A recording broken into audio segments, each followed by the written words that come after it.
إن الحمد لله نحمده ونستعينه ونستهديه ونستغفره ونعوذ بالله من شرور أنفسنا ومن سيئات أعمالنا من يهده الله فلا مضل له ومن يضلله فلا هادي له وأشهد أن لا إله إلا الله وحده لا شريك له وأشهد أن سيدنا محمدا عبده ورسوله اللهم صل وسلم وبارك على سيدنا محمد وعلى آله وصحبه أجمعين والحمد لله رب العالمين اللهم لا سهل إلا ما جعلته سهلا وأنت تجعل الحزن إذا شئت سهلا اللهم اجعلنا من السعداء المقبولين ولا تجعلنا من الأشقياء المردودين اللهم صل وسلم وبارك على سيدنا محمد وعلى آله وصحبه أجمعين والحمد لله رب العالمين. InsyaAllah kita sambung balik pengajian kitab Bulughul Maram yang dikarang oleh Al-Hafidh Imam Ibn Hajar Al-Asqalani rahimahullahu subhanahu wa ta'ala wa nafa'ana Allahu bi'ulumihi fid daraini amin. Yang mana kita sekarang ni masih lagi di dalam bab berkenaan dengan air. Hadis yang ke-10, hadis yang ke-9, katanya wa an Abi Qatadah radhiyallahu ta'ala anhu أن رسول الله صلى الله عليه وسلم قال في الهرة إنها ليست بنجس إنما هي من الطوافين عليكم أخرجه الأربعة وصححه الترمذي وابن خزيمة. Maksud hadis daripada Abu Qatadah. Abu Qatadah adalah seorang sahabat Nabi sallallahu alaihi wasallam yang mana nama dia adalah Al-Harith bin Rib'i Al-Ansari. Daripada Abu Qatadah radhiyallahu anhu bahawasanya Rasulullah sallallahu alaihi wasallam bersabda mengenai kucing. Sesungguhnya ia, yakni kucing, bukanlah najis. Ia adalah binatang yang sentiasa berada di sisi kamu. Dikeluarkan oleh perawi-perawi yang empat, disahihkan oleh Imam Tirmidzi dan Imam Ibn Khuzaimah. Muslimin muslimat yang dirahmati oleh Allah Subhanahu wa taala.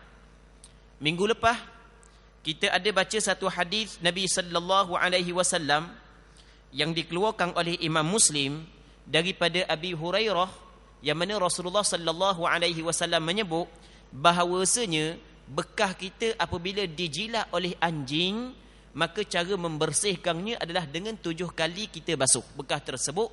Salah satu daripada 7 kali basuhan tu dengan air tanah. Okey, habis.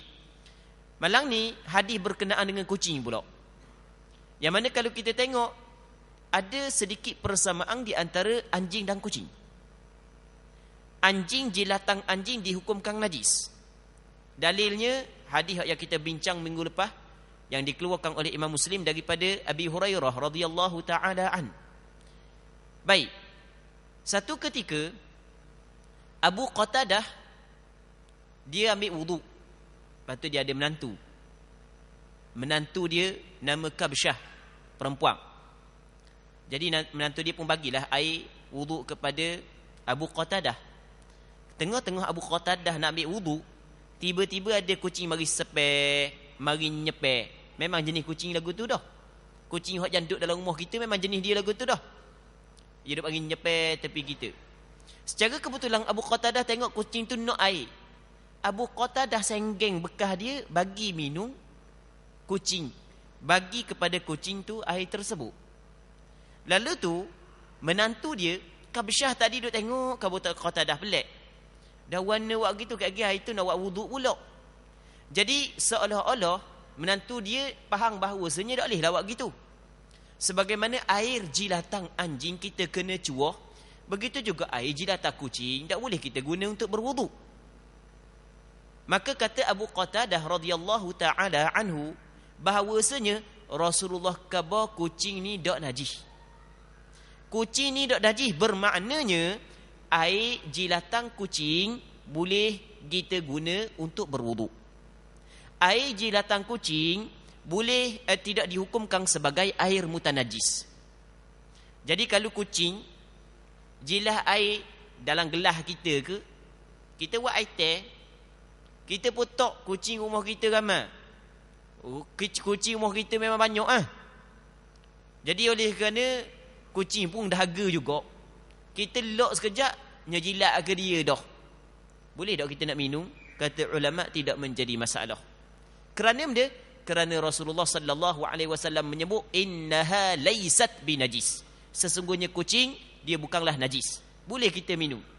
Soal kita lalu kedok tu nombor 2. Lalu kedok tu nombor 2. Kadang-kadang kita ni benda hak yang terang-terang halal, kadang-kadang dak lalu dah nak buat warna nak paksa dak boleh. Motoh amai paksa-paksa gitu. Dan kadang-kadang ada setengah orang benda hak yang dak halal molek-molek ada dia timbang. Benda dak halal. Kadang-kadang kita ni makan-makan kita dak tahu sekarang. Benda tu kita lalu molek, tapi apabila khabar barulah lugar balik.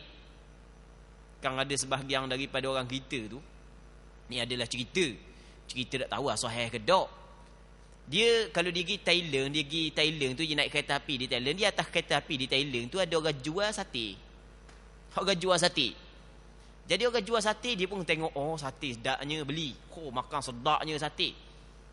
Oh lalu molek Tapi lepas tu tahu sate babi, mutah wek-wek Kadang-kadang kita ni dak lalu, apabila kita tahu, dak tahunya lalu dak sekarang. Jadi sekarang ni masalah nak minum ataupun tidak tu nombor 2. Tapi daripada segi hukum boleh kita minum kerana kucing tu adalah suci.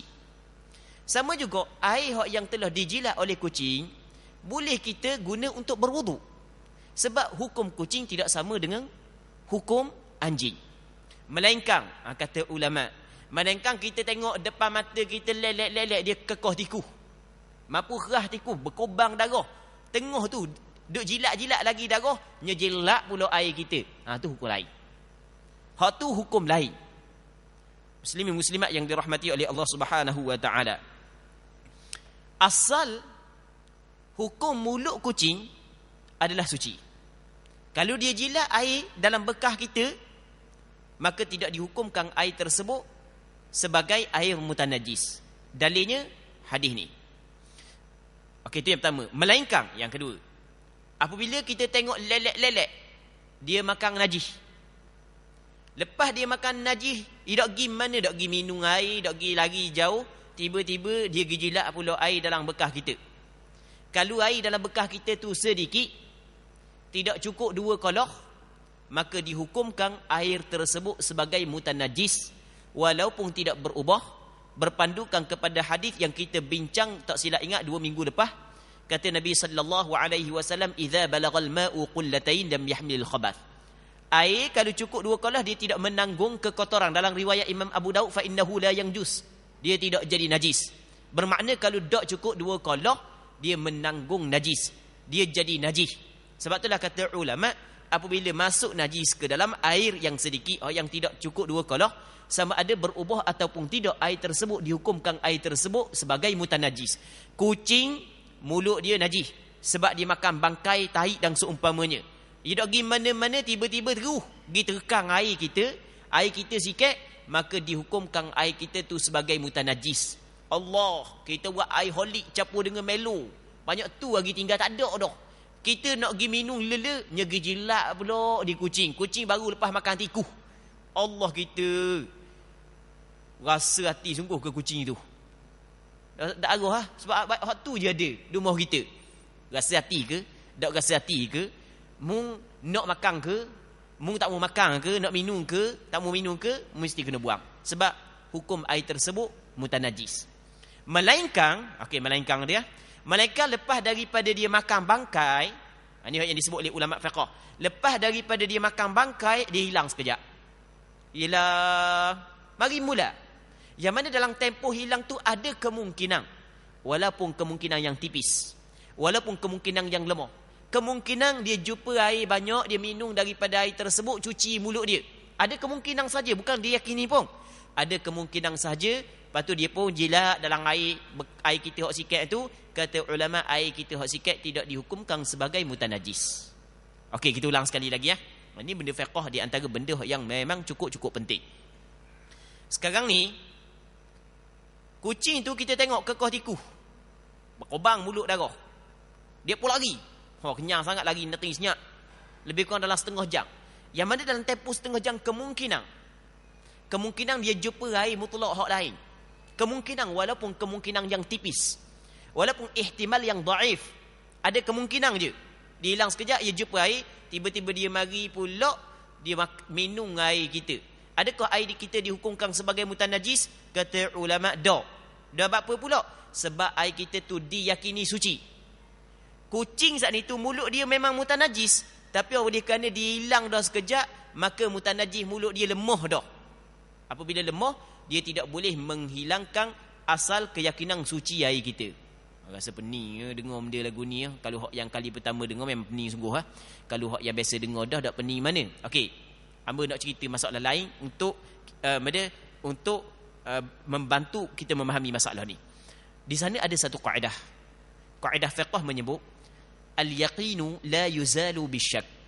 Benda yang yakin tidak boleh dihilangkan dengan syak. Benda yang yakin tidak boleh dihilangkan dengan syak. Benda yang yakin yuzalu bil yaqini mithli. Al-yaqinu yuzalu bil yaqini mithli dalam kaedah fiqh. Benda yang yakin boleh dihilang dengan yakin yang seumpamanya. Okey, sebagai contoh. Kita tadi ambil wuduk. Okey, kita ambil wuduk. Lepas daripada selesai ambil wuduk, okey, kita yakin kita ada wuduk. Tiba-tiba dalam setengah jam kita pun mari masjid. Acu nak kat takbir, kita mari, aku ketuk kedok lagi ya. Aku ketuk kedok lagi ya. Sudahlah. Kata ulama, syok ketuk kedok lagi tidak dapat menghilangkan asal yang diyakini kita ada wuduk.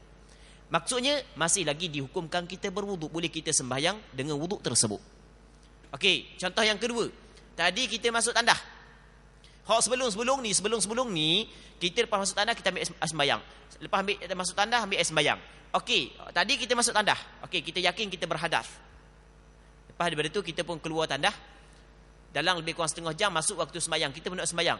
Kita pun bagi aku ambil kedok lagi wuduk Macam ambil dah.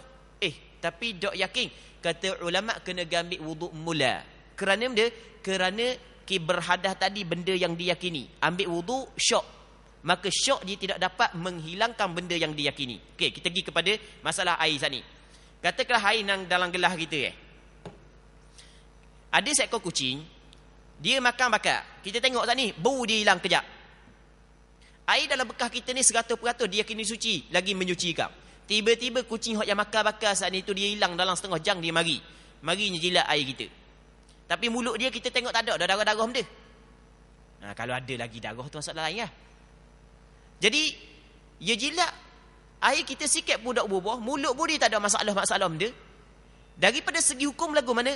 Air tersebut kata ulama suci lagi menyucikan. Dah apa pula air tersebut dihukumkan suci lagi menyucikan? Kerana kucing yang mulut dia najis apabila dia hilang dan ada kemungkinan dia jumpa air, maka najis mulut dia lemah dah sampai 100% dah. Katakanlah mungkin najis mulut dia 60% lagi tinggal, maka najis mulut dia kita ada kemungkinan tak ada najis terus, kemungkinan masih lagi ada najis, dia tidak dapat menghilangkan keyakinan air ni suci 100%. Okey, boleh faham ke tak? Okey. Ini di antara benda yang penting yang perlu kita kena tahu hukum dia. Jadi katanya sesungguhnya ia yakni kucing bukanlah najis, ia kucing adalah binatang yang sentiasa berada di sisi kamu. Hadis ini dikeluarkan oleh perawi-perawi yang 4 dan dihukumkan sahih oleh Imam Tirmizi dan Imam Ibnu Khuzaimah. Muslimin muslimat yang dirahmati oleh Allah Subhanahu wa taala. Hadis berikutnya, wa an Anas bin Malik radhiyallahu taala anhu qala جاء أعرابي فبال في طائفة فبال في طائفة المسجد فزجره الناس فنهاهم رسول الله صلى الله عليه وسلم فلما قضى بوله amara an-nabiy sallallahu alaihi wasallam bi dhanubin mimma fa uhriqa alaihi muttafaqun alaih. Maksudnya daripada Anas bin Malik radhiyallahu anhu katanya, telah datang seorang Arab Badui, lalu ia membuang air kecil di satu penjuru di masjid. Orang ramai pun bangun hendak bertindak ke atasnya, tetapi Rasulullah sallallahu alaihi wasallam melarang mereka berbuat demikian. Apabila ia selesai membuang air kecil, Nabi sallallahu alaihi wasallam memerintahnya, yakni orang ramai, mengambil setimba air lalu disiram ke atasnya air kecil. Hadis ini diriwayat oleh Imam Bukhari dan Muslim. Muslimin muslimat yang dirahmati oleh Allah Subhanahu wa taala. Hadis yang ke-10, Imam Ibn Hajar Al-Asqalani menyebut satu hadis yang diriwayat daripada seorang sahabat Rasulullah yang dikenali sebagai Anas bin Malik. Anas bin Malik adalah sahabat Nabi sallallahu alaihi wasallam yang cukup masyhur. Dia dikenali sebagai khadimu Rasulullah sallallahu alaihi wasallam. Dia dikenali sebagai khadam Rasulullah. Anas bin Malik, mak dia nama Ummu Sulaim. Ayah dia mati. Lepas tu mak dia nikah dengan Abu Ayyub Al-Ansari. Yang mana ketika Rasulullah datang ke negeri Madinah, oleh kerana Rasulullah sallallahu alaihi wasallam mari daripada Mekah pergi ke kota Madinah, hijrah tinggal kampung halaman, harta benda di Mekah, maka mari di Madinah tak ada benda. Siapa di Madinah, penduduk Madinah pakat bagilah, hak ni bagi sikit kepada Rasul, hak ni pakat bagi sumbangan. Ummu Sulaim tak ada benda nak bagi, dia tengok orang lain bagi, ada bagi belaka kepada Rasulullah. Dia pun tengok ada anak dia nama Anas bin Malik, ketika tu baru umur dia 10 tahun. Anas bin Malik budak lagi, umur 10 tahun. Dia pun bawa Anas bin Malik pergi jumpa dengan Rasulullah sallallahu alaihi wasallam. Dia bawa kepada Rasulullah, ya Rasulullah, hadza Unais khadimuk, wahai Rasulullah, ini adalah Anas, dia menjadi khadam kepadamu ya Rasulullah. Lepas tu ud'u lahu, berdoalah untuk dia Rasulullah sallallahu alaihi wasallam. Jadi mak dia Ummu Sulaim, dia bawa anak dia Anas bin Malik pergi jumpa dengan Rasulullah, minta Rasulullah jadikan Anas sebagai khadam Rasulullah.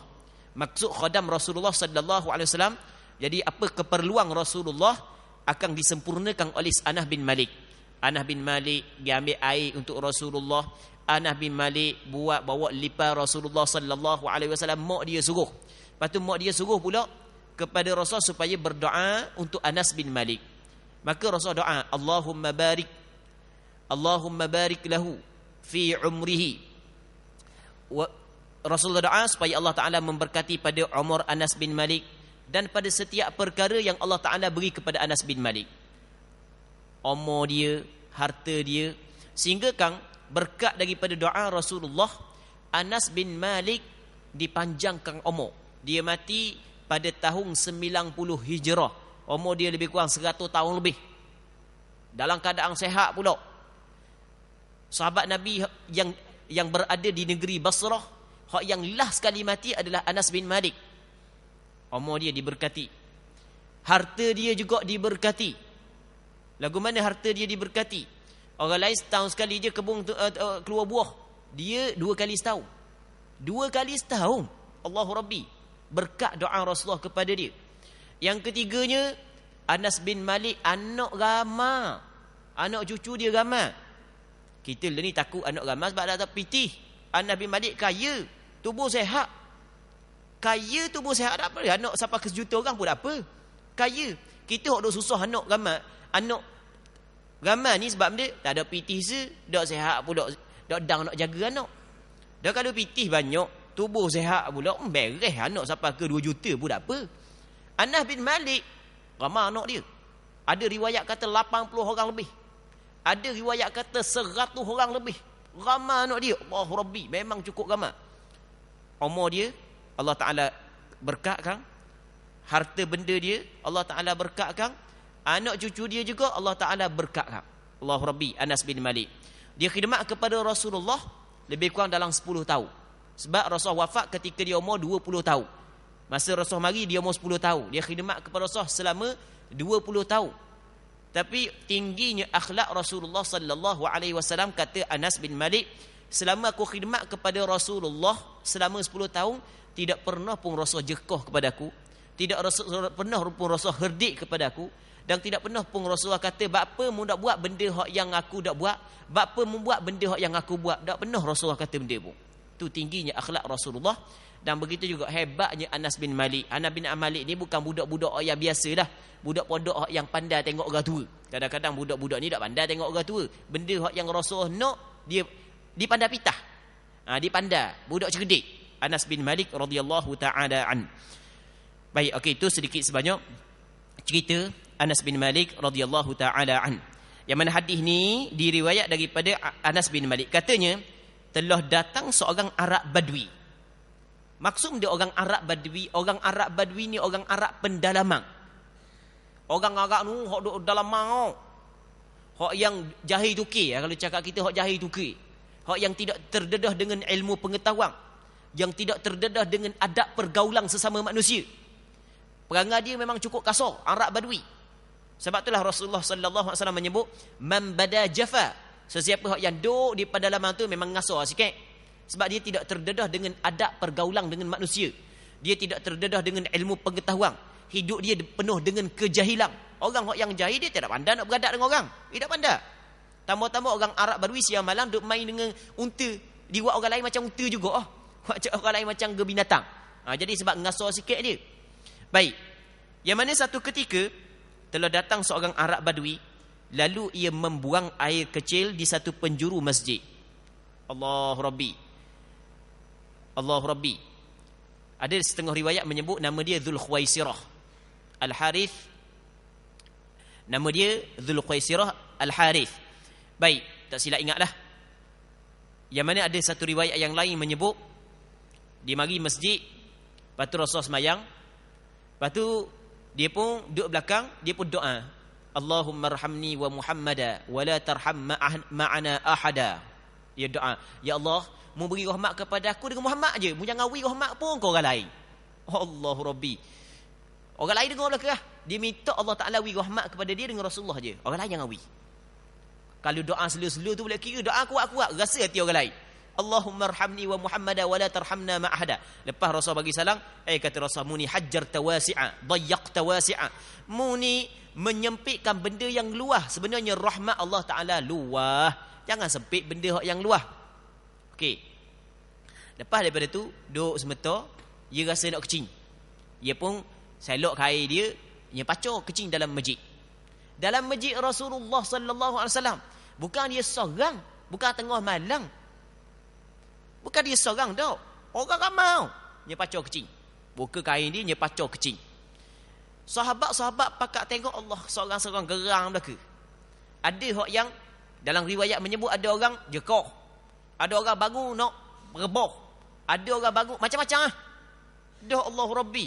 Sahabat-sahabat bukan orang biasa-biasa, hok beken-beken saja. Sayyidina Umar, Sayyidina Ali, orang beken-beken saja. Lepas tu Rasulullah sallallahu alaihi wasallam kata lagu mana? Orang ramai pun bangun hendak bertindak ke atasnya. Tetapi Rasulullah sallallahu alaihi wasallam melarang mereka berbuat demikian. Rasul kata jangan lok dia kecil. Rasul tak bagi sahabat bertindak kepada dia, kawan ni tengah kecing. Tengok. Bijaknya Rasulullah sallallahu alaihi wasallam. Kerana dia kawan ni tengah kecing. Kita bertindak tengah-tengah dia kecing. Hak kena banyak tu habis. Suti masjid kena belaka. Hak kain dia saat ni tidak kena kecing, habis berjeruk kain dia. Orang lain hak tak kena kecing, habis dengan orang lain kena. Dia tengah tubik, tengah tubik. Kita nak perebah dia, nak larang dia, nak pegang kepik tekuk dia pula. Habis ya. Jadi macam pilih bomba terus dalam masjid Dah harap-harap banyak pula kecing. Habis basah berjeruk kecing. Tengok. Jadi memang benda tu benda mungkar. Benda tu benda salah. Tapi kena ingat dalam kita nak mencegah kemungkaran, tidak boleh menyebabkan terjadinya kemungkaran yang lebih besar. Memang kemungkaran wajib dicegah. Dalam satu hadis yang diriwayat oleh Imam Muslim, hadis ini memang cukup masyhur. Kita dah biasa dengar sama. Nabi sallallahu alaihi wasallam bersabda, "Man ra'a minkum munkaran falyughayyirhu bi yadihi, fa in lam yastati' fa bi lisanihi, fa in lam yastati' fa biqalbihi wa dhalika adhaful iman. Kata Rasulullah, barang siapa yang melihat kemungkaran di kalangan kamu, maka hendaklah dia ubah dengan tangan. Kalau tidak mampu, ubah dengan mulut. Kalau tidak mampu, ubah dengan hati. Yang mana ubah dengan hati adalah selemah-lemah iman. Tapi kena ingat, jangan kita ambil satu hadis ni saja. Ambil hadis lain pula. Ni di antara hadis yang perlu kita kena ambil gabung. Di antara syarat kita nak cegah kemungkaran adalah jangan apabila kita cegah kemungkaran, dia akan terjadi kemungkaran yang lebih besar. Hal itu adalah salah. Memang arak badui kecing dalam masjid dikirakan satu kemungkaran. Tapi kalau kita cegah, tengah-tengah dia kecing, akan mengakibatkan berlaku kemudaratan lebih besar. Hak asal besar ni, akhirnya sutir masjid pula jadi. Cuba tengok. Bukan hak yang teruk lagi adalah, kawan ni tengah kecing, kita pergi tahan pula tak mui tubik air kecing dia. Dok kesakit ke dia? Tengok. Jadi, kita kena ingat, syarak mewajibkan kepada kita cegah kemungkaran, akan tetapi kita kena ingat dalam kita mencegah kemungkaran, salah sama sekali menyebabkan akan terjadi kemungkaran yang lebih besar. Okey. Satu. Yang kedua, kata ulama, daripada hadis ni, ulama mengeluarkan satu kaedah, irtikabu akhaffid dararain. Apa maksud irtikabu akhaffid dararain? Kita mengerjakan yang paling ringan daripada dua kemudaratan. Katakanlah ada dua kemudaratan di hadapan kita. Ada dua kemudaratan, dua kerosakan di hadapan kita, yang mesti kita kena buat salah satu. Maka kata ulama, boleh kita buat kemudaratan yang lebih kecil untuk menolak kemudaratan yang lebih besar. Okey, kita buat contoh. Contoh yang berlaku. Katakanlah, kita sekarang ni nak duduk saja-saja nak kat kaki tak boleh. Hukum dia adalah haram. Hukum dia adalah haram. Saja-saja nak kat kaki mana boleh. Hukum dia dosa. Dosa besar. Wala tulku bi aidikum ila tahlukah. Mu tidak boleh mencapuk dirimu ke dalam kebinasaan. Walaupun anggota ni anggota mu, tapi mu kena ingat milik mutlak Allah Taala. Kita tidak boleh buat ikut dang anggota kita, melainkan mengikut panduan yang telah ditetapkan oleh agama. Okey, tiba-tiba seorang tu kena kecing manih. Okey, sebagai contoh, seorang tu kena kecing manih, nasallallahu as-salamata wal afiyah. Kita minta berlindung kepada Allah Subhanahu wa taala, dan kita berdoa kepada Allah agar sebahagian daripada saudara-saudara kita yang diuji dengan penyakit tersebut, Allah Taala bagi kesabaran kepada dia, dan Allah Taala sembuhkan penyakit dia. Allahumma shfina washfi mardana wa mardal muslimin. Baik, sekarang ni kita nak kerak kaki kita saja-saja tak boleh. Hukum dia adalah haram. Jangan kata ikut aku kaki aku. Betul, ikut kaki mung. Tapi mung kena ingat kaki mung adalah amanah daripada Allah. Mung tidak boleh buat sesuka hati mung. Bahawa mung kena buat mengikut manhaj yang telah ditetapkan oleh syarak, mengikut landasan yang telah ditetapkan oleh syarak. Syarak melarang mung kerak kalau sekiranya tidak ada alasan. Tapi kalau kena penyakit kecing manis, maka atas nasihat doktor kata kena kerak, maka boleh kerak.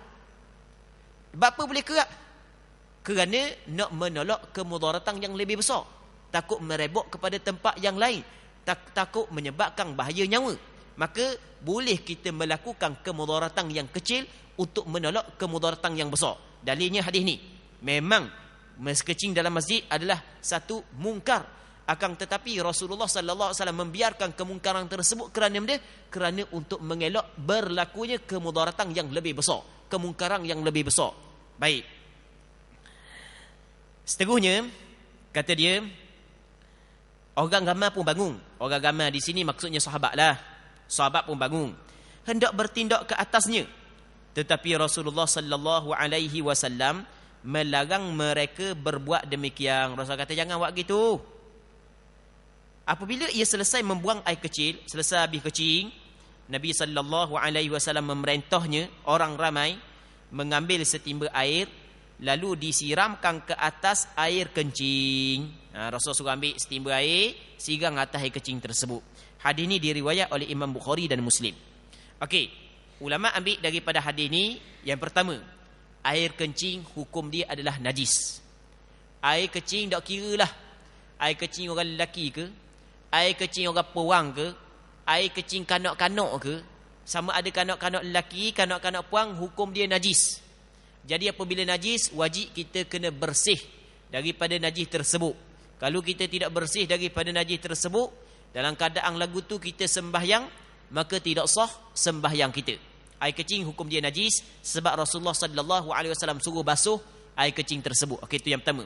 Yang keduanya, daripada hadis ini kita dapat faham bahawasanya air boleh digunakan untuk membersihkan najis. Dalam mazhab Imam Syafi'i, alat yang boleh kita membersihkan najis hanya air sahaja. Cuma ada juga batu, tapi bukan dalam kesemua najis. Batu hanya dalam keadaan tertentu sahaja, iaitu berak dengan kecing sahaja. Kalau tangan kita, kaki kita jejak najis, menurut pandangan mazhab Imam Syafi'i tidak sah, tidak memada kita lap dengan kain, kita lap dengan tisu. Mesti kita kena basuh dengan air. Okey. Yang kedua. Yang ketiga, ulama ambil daripada hadis ni bahawasanya ketika mana air yang sedikit apabila dia datang di atas najis, maka air tersebut tidak menjadi mutanajis. Hak yang jadi mutanajis apabila najis datang dalam atas air sikit. Okey, sekarang ni air segelas. Cicak, tahi cicak jatuh, sutir dalam. Tahi cicak mari atas air. Oleh kerana air ni sikit, maka dihukumkan air ni sebagai mutanajis. Tapi kalau air segelas, kita stok siram atas najis, maka air tersebut tidak dihukumkan sebagai mutanajis, melainkan air yang kita basuh saat itu berubah, campur dengan najis, warna jadi warna najis, bau jadi bau najis. Seterusnya, benda yang kita faham daripada hadis ni adalah ketika mana ada najis di atas bumi, maka memada kita ambil air, kita letak siram atas najis tersebut. Memada kita ambil air, kita siram atas najis tersebut. Tapi kena ingat, bumi ni dengan syarat bumi tu dia menyerap air. Kalau bumi tu tidak menyerap air, maka tidak memada, melainkan kita kena hilangkan ain najis, zat najis kita kena hilangkan. Kita kena faham masalah ni berbeza. Masjid di zaman Rasulullah berbeza dengan masjid di zaman kita. Masjid di zaman kita kapek, masjid di zaman kita mendetar, masjid di zaman kita mozaik. Masjid di zaman Rasulullah sallallahu alaihi wasallam dihamparkan dengan pasir-pasir haluh. Jadi pasir ni apabila kita orang kecil, dia akan menyerap masuk. Jadi kalau kita letak air, dia menyerap masuk. Jadi katakanlah dia atas pasir tiba-tiba ada najis, budak kecil ke, orang tua kecil ke, bau ngacip pering, kita ambil air, kita siram je atas najis tersebut, maka dihukumkan tempat tu suci sebagaimana hak yang dibuat oleh sahabat. Tidak disyaratkan menurut pandangan majoriti ulama, termasuk pandangan mu'tamad dalam mazhab Imam Syafi'i, kita gali. Tak syaratkan kita gali. Walaupun ada pandangan ulama kata kita kena gali juga, tapi menurut pandangan majoriti ulama, termasuk pandangan mu'tamad dalam mazhab Imam Syafi'i, tidak syarat kita gali. Adapun kalau kawasan hak yang tidak meresap air, kita kata kawasan tu kawasan berbatu, ataupun masjid di zaman kita, ada orang kecing atas masjid, ada orang berak atas masjid, maka kalau kita nak bersihkan tempat tersebut, kalau masih lagi basah, kita nak bersih lalu, cara yang pertama adalah kita kena hilangkan ain jirim najis dulu. Ambil kertas ke, ambil tisu ke, ambil ketualan lak biar kering, lepas tu baru siram air atas.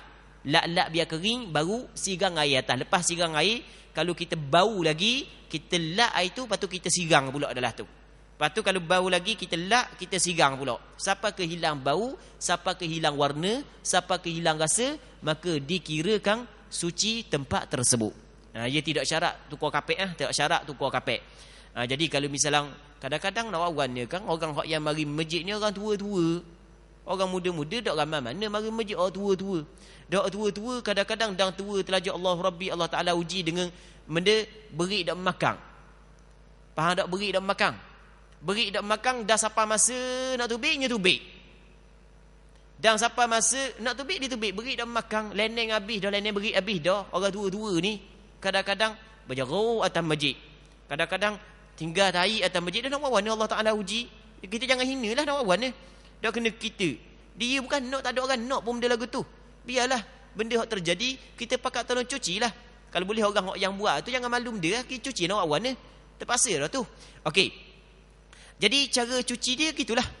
Hilangkan air dulu, buang dulu, ambil bawa supik se, tisu ke, kertas ke, kain ke, sabuk, kita lak dulu, lak tok atas. Lak tok atas. Okey, habis dah Ada lagi kuning-kuning, tok air sikit, lap. Lepas tu, nampak ada kuning lagi, tok air sikit, lap. Tok air sikit, okey, siapa ke habis dah jiring dia. Habis dah zat najis, air najis, maka kita pun ambil air, kita cirang pula atas. Kita sirang atas, kalau warna tak ada dah, bau tak ada dah, rasa tak ada dah, maka dimaafkan, maka dihukumkan suci. Tapi kalau masih lagi ada warna, payah kita dah hilang, dah cakap dah ronyoh dah hilang. Kalau warna saja dimaafkan, ataupun bau saja dimaafkan. Memang tak ada dah lain, kita dah ikat ronyoh dah, tapi kita cium-cium tu ada bau lagi. Macam lepas daripada kita berak lah, kita basuh tahi orang apa semua sekali, basuh punggung kita lepas daripada berak, dah sabung tak ada dalam tandas. Kita pun nak buat warna, kita ronyoh-ronyoh tangan gitu lah, ronyoh-ronyoh di dinding, tapi lepas tu kita bau tangan, Allah, bau lagi, dimaafkan. Dia kalau warna sahaja atau bau sahaja, payah nak hilang, maka hukum dia dimaafkan. Payah nak tanggal kuning dia, dia makan cak ke warna, dah kat dah ronyoh kita. Contoh. Baik, maka dimaafkan, tapi dengan syarat payah untuk hilang. Dalam bahasa kita dipanggil asura zawaluh, payah untuk dihilangkan, maka dimaafkan. Sebenarnya bukanlah payah untuk kita basuh najis. Katanya, seterusnya, apabila selesai membuang air kecil, Nabi SAW memerintahnya orang ramai mengambil setimba air, lalu disirangkan ke atas air kecil. Diriwayatkan oleh Bukhari dan Muslim. Sebab itulah kata ulama, apabila kita melihat najis di dalam masjid, berpandukan kepada hadis ni, menjadi fardu kifayah kepada setiap ahli jemaah, menjadi fardu kifayah salah seorang daripada ahli jemaah menghilangkan najis tersebut. Tengok tai cicak ke, tengok tai tikus ke, tengok tikus mapuh ke, cicak mapuh ke, menjadi fardu kifayah kita hilangkan. Sebab Rasulullah sallallahu alaihi wasallam suruh bersihkan masjid daripada najis. Itu yang pertama. Yang keduanya adalah tidak boleh kita memasukkan najis ke dalam masjid. Perkara tersebut hukum dia adalah haram. Dilarang sama sekali kita memasukkan najis ke dalam masjid. Dua. Yang ketiga, orang yang ada pada tubuh dia najis. Orang yang ada pada tubuh dia najis, tidak boleh dia masuk dalam masjid, melainkan kalau sekiranya amang dirasa terselamat daripada mengotori masjid. Kita menurut pandangan mazhab Imam Syafi'i, perempuan yang keluar darah haid, dia tidak boleh masuk dalam masjid. Bukan mazhab Syafi'i saja, pandangan yang disepakati oleh 4 mazhab. Syafi'i, kita ambil mazhab Hanafi, Maliki, Syafi'i dan Hambali berpandangan bahawasanya perempuan yang sedang uzur tidak boleh duduk dalam masjid. Atau kita kena ingat, hak yang kata boleh duduk dalam masjid bukan pandangan 4 mazhab. Hak tu pandangan di luar 4 mazhab. Tu pandangan mazhab al-Zahiri. Okey, menurut pandangan yang disepakati oleh 4 mazhab bahawasanya perempuan yang uzur tidak boleh masuk dalam masjid. Perempuan yang uzur tak boleh masuk dalam masjid. Tapi kalau nak lalu saja tak apa. Nak lalu, dia tinggal kunci, dia mari duduk masjid, bocor dok sekarang, dia pun tubik cepat-cepat. Tubik saat itu tiba-tiba tinggal kunci kereta pula. Dah tinggal kunci kereta, tak nak balik jalan kaki, tinggal kereta masjid. Kena masuk ambil kunci kereta dalam masjid. Kata ulama, kalau lalu sahaja tanpa berhenti dibolehkan, tapi dengan syarat. Dengan syarat dia tidak bimbang bahawasanya darah dia saat itu titik. Kalau dalam bahasa kita dia kata illam takhaf talwithahu, jika dia tidak bimbang dia mengotori masjid. Kalau dia bimbang mengotori masjid, usah kata masuk, lalu pun tidak boleh, kerana memasukkan najis dalam masjid hukum dia adalah dilarang oleh agama. Okey, itu kita kena faham. Baik. Jadi kita ulang balik masalah orang puang masuk dalam masjid. Kalau orang puang haid, menurut pandangan yang disepakati oleh 4 mazhab, yang difatwa dalam mazhab Hanafi, yang difatwa dalam mazhab Maliki, yang difatwa dalam mazhab Syafi'i, dan yang difatwa dalam mazhab Hambali, bahawasanya tidak boleh perempuan yang sedang uzur masuk dalam masjid. Hak yang kata boleh tu bukan pandangan 4 mazhab, tu pandangan yang selain daripada 4 mazhab, di antaranya pandangan mazhab al-Zahiri. Okey, tu kita kena faham. Tu yang pertama. Lepas tu kalau lalu saja boleh ke tak? Kata ulama boleh. Boleh perempuan yang uzur lalu dalam masjid, tapi dengan syarat. Dengan syarat illam takhaf talwithahu, jika dia tidak bimbang mengotori masjid. Dia tidak bimbang titik darah. Kalau dia bimbang titik darah, dia bimbang mengotori masjid, maka tidak boleh dia masuk dalam masjid, tidak boleh dia lalu dalam masjid. Lalu pun tak boleh. Okey. Seterusnya, hadis ni diriwayat oleh Imam Bukhari dan Muslim. Okey, kita rasa situ dulu pertemuan kita pada malam ni, insya-Allah. Kita akan sambung balik pada minggu depan kalau dipanjangkan umur. Wallahu subhanahu wa ta'ala a'la wa a'lam. Allahumma haqqiqna bittiba'i nabiyyika Muhammadin sallallahu alaihi wasallam zahiran wa batina. Allahumma ja'alna mimman yastami'una al-qawla fayattabi'una ahsanah. Allahumma inna nas'aluka al-ikhlasa fil qawli wal 'amal. Allahumma inna nas'aluka al-ikhlasa fil qawli wal 'amal. Allahumma inna nas'aluka al-ikhlasa fil qawli wal 'amal. Allahumma ja'al akhir kalamina fid dunya qawla la ilaha illa Allah. صلى اللهم وسلم وبارك على سيدنا ومولانا محمد وعلى آله وصحبه أجمعين والحمد لله رب العالمين.